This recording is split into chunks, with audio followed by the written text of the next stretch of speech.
Now,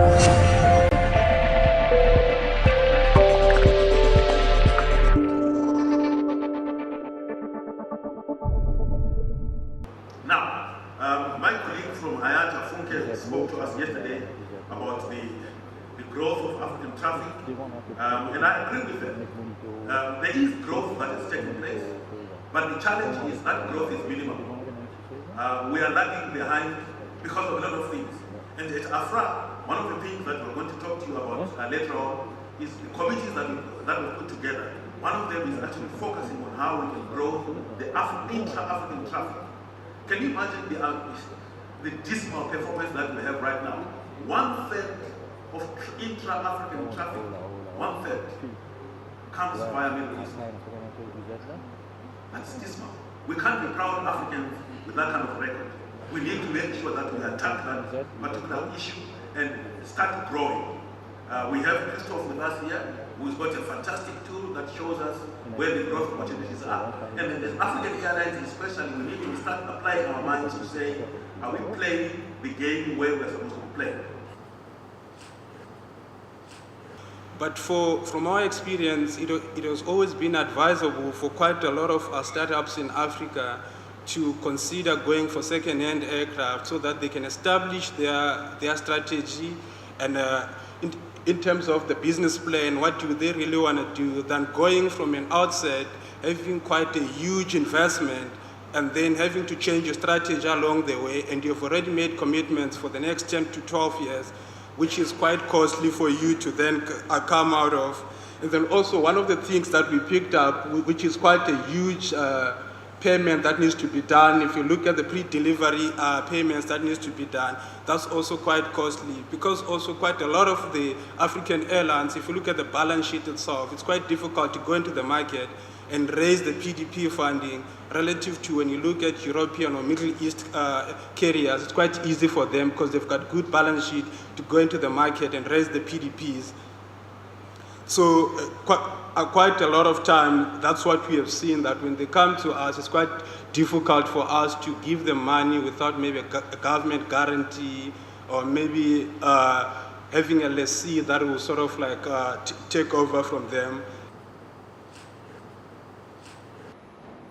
Aviation gives the freedom for people to move around, for business, for leisure, for visiting family and friends, for healthcare, for education, for all manner of social endeavor.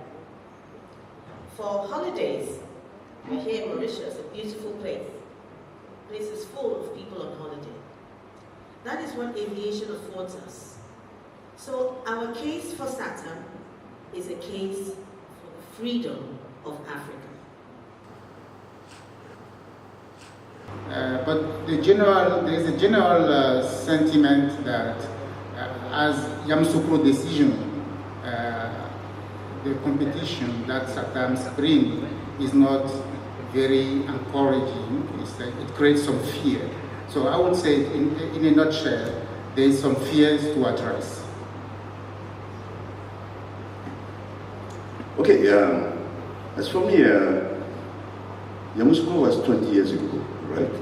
And I think since then there have been so many things in the airline industry, and among them the fact that, as you mentioned, a couple of companies has completely disappeared because they could not sustain the competition.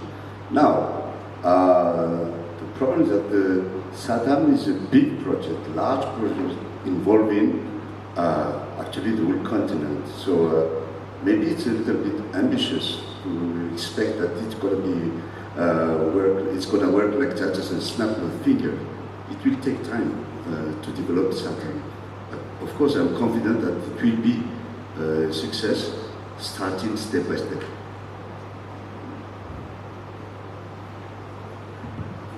D'accord. Good morning. So, to my point of view, why SATAM is not working is due to protectionism, as I mentioned before, and from states and also from airlines. So, I think it is a kind of egoistic behavior.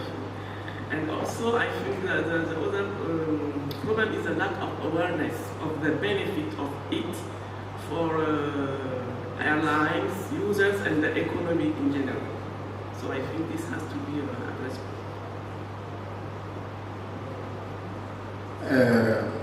I cannot say that SATAM is not working, but the pace we're expecting after launching the SATAM for it to yield result is not what we are seeing today.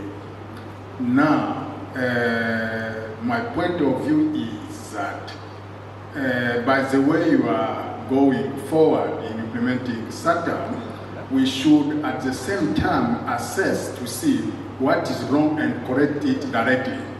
To avoid what we have been doing with the Yamoussoukro decision, that we go few years and after we assess and come back meeting and establish the way forward and take the corrective measures. For the SATAM, everything should go simultaneously. This is my opinion. I think from my point of view, looking at my state, Zimbabwe, there is a good example of SATAM in play. A number of airlines already, they've put us on the run. And the thing is, we have to get competitive. SATAM is good, and that, of course, it will improve air transport services for citizens within Africa. However, like cattle that are drawing a plow, there is need also to crack the whip so that this noble idea comes to fruition within time. Thank you.